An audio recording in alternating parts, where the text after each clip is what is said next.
मेरे चैनल में आपका बहुत बहुत स्वागत है। ये कक्षा 6 बाल राम कथा अध्याय 3 दो वरदान। इसमें शुरू करते हैं। बाल राम कथा अध्याय तृतीय दो वरदान।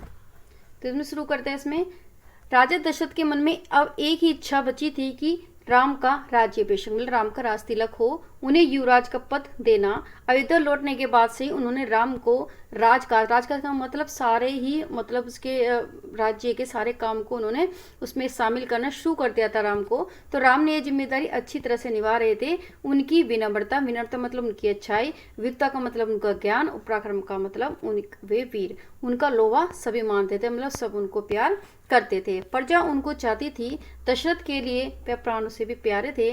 दरबार में राम का सम्मान निरंतर बढ़ता जा रहा था। राजा दशरथ वृद्ध हो चले थे, वृद्ध मतलब बूढ़े हो चले थे। मुनि वशिष्ठ के विचार विमर्श के बाद एक दिन उन्होंने दरबार में कहा कि मैंने लंबे समय तक राजकाज कर लिया, मतलब राज का काम कर लिया है, जैसा बन पड़ा है मुझे। अब मेरे अंग शिथिल हो गए हैं, मतलब मेरे शरीर कमजोर हो गए हैं, मैं वृद्ध हो चला हूँ, मैं बूढ़ा हो चला हूँ। मैं चाहता हूँ कि ये जो राज्य भार है राम को सौंप दूँ।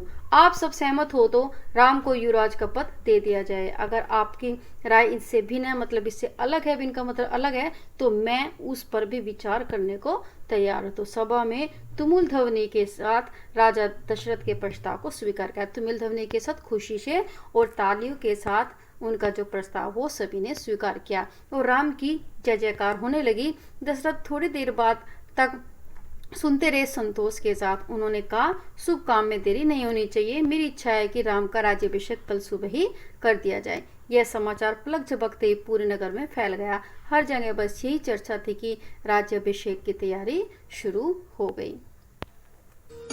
राम के राज्य अभिषेक की तैयारी। भरत और शत्रुघ्न उस समय अयोध्या में नहीं थे। उन्हें अपने नाना कैकेयराज के यहाँ गए हुए थे और भरत जब भी अयोध्या लौटने की बात करते तो नाना उन्हें रोक लेते थे। भरत को अयोध्या की घटनाओं की सूचना नहीं थी। उन्हें अपने पिता के निर्णय के संबंध में नहीं पता था। यह जानकारी भी नहीं थी कि अगले दिन राम का राज्याभिषेक होने वाला, उनको राज तिलक होने वाला है। कैकेयी से एक दिन में भरत और शत्रुघ्न का आना संभव नहीं। जो कैकेयी है, कैकेयी की जो पियर है, वो कैकेयी था। फिर राजा दशरथ ने इस संबंध में राम से भी चर्चा की। कहा कि भरत यहाँ नहीं है, पर मैं चाहता हूँ कि राज्याभिषेक का कार्यक्रम न रोका जाए। उन्होंने राम से कहा कि जनता ने तुम्हें अपना राजा चुना है, तुम राजधर्म का पालन करना, कुल की मर्यादा की रक्षा करना अब वह सब तुम्हारे हाथ में है। राज्याभिषेक की तैयारी होने लगी और जो रानी कैकेयी है की दासी ने भी उसको देखा, मंथरा। तो मंथरा ऐसे कहानी स्टार्ट होती है। शुरू में उसे इस चहल पहल का कारण समझ में ही नहीं आया। उसने इसे कोई अन्य अनुष्ठान समझा, मतलब उन्होंने सोचा कि कुछ यज्ञ वगैरह हो, उसकी तैयारी हो रही है। इतनी रौनक, इतनी सजावट, ऐसा कुछ उसे अन्य अनुष्ठानों में भी नहीं देखा था। उसे अचंबा था, अचंबा का मतलब उसे आश्चर्य था।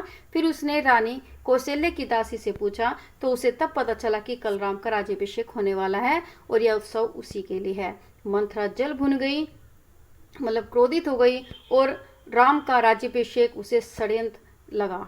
ठीक है, कैकेयी के विरोध, मतलब कैकेयी बोले कि कोई षड्यंत्र रचा जा रहा है, उसके प्रति कोई साजिश की जा रही है। कैकेयी की दासी थी वो मंथरा, बचपन से ही कैकेयी का हित उसके लिए सर्वोपरि था, मतलब कैकेयी के बारे में वो अच्छा समझती थी।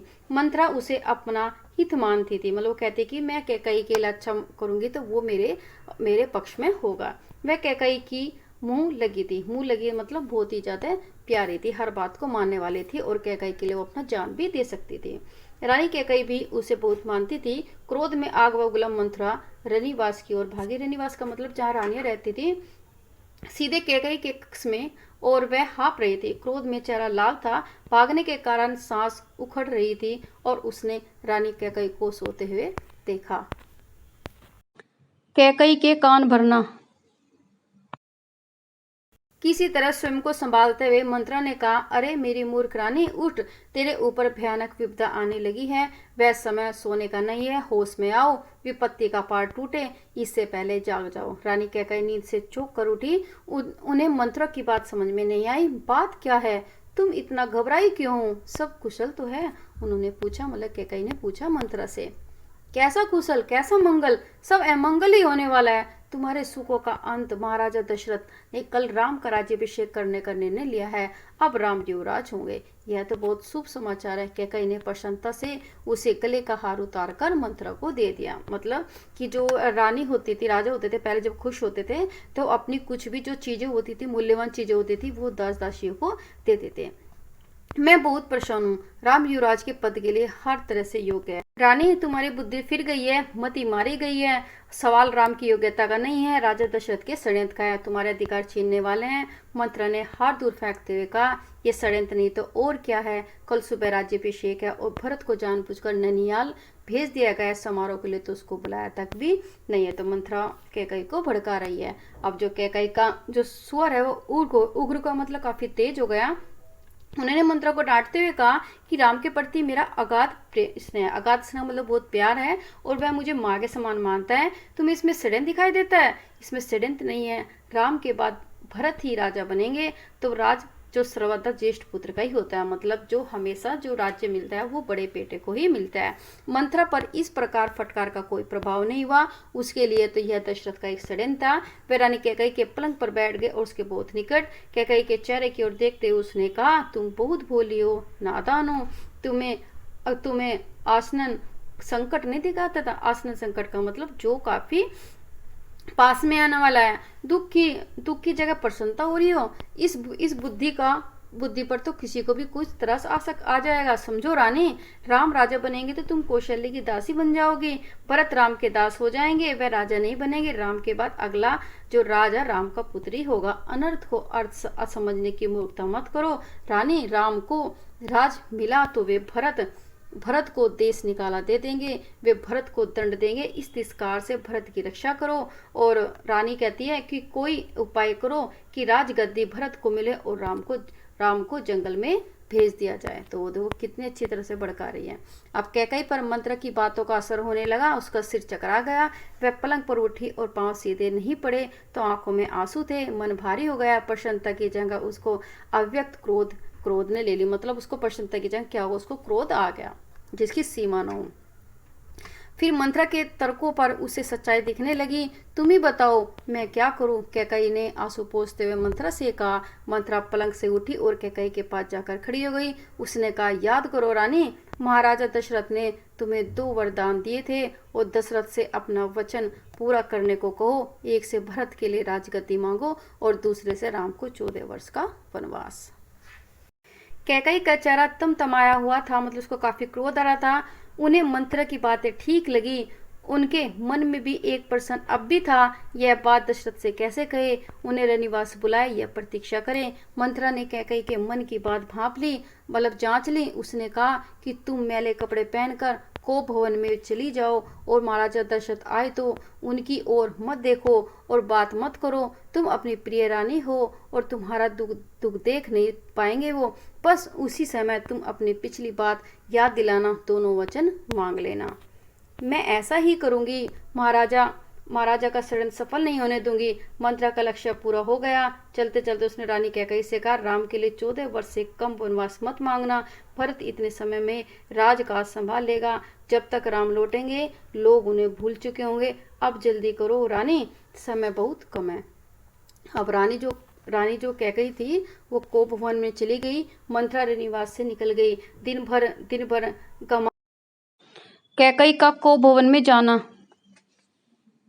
बाद जो मतलब दौड़ भाग के बाद, क्योंकि वो उसकी राजतिलक की तैयारी कर रहे थे, महाराजा दशरथ को रानियों की याद आई तो तुरंत रनिवास में की ओर चल पड़े उन्हें शुभ समाचार देने। और सबसे पहले वे कैकई के कक्ष की ओर मुड़े, क्योंकि कैकई उन्हें सबसे ज्यादा पी रहे थे। अब कैकई वहां नहीं थी और प्रतिहारी मतलब उनकी दासी से पूछा। पता चला कि वे को भवन में हैं। दशरथ को चिंता हुई और कैकई को भवन में, परंतु क्यों? क्या इसलिए कि उन्हें अब तक सूचना नहीं मिली है? मैं उन्हें अवश्य मना लूंगा। दशरथ ने कहा। को भवन में रानी जब जाती थी जब वो नाराज हो जाती थी। दशरथ को भवन का दृश्य देखकर हैरान हो गए। उन्हें कुछ समझ में नहीं आया। कैकई जमीन पर लेटी हुई थी, बाल बिखरे हुए थे, गहने कक्ष बिखरे हुए थे और कपड़े मैले।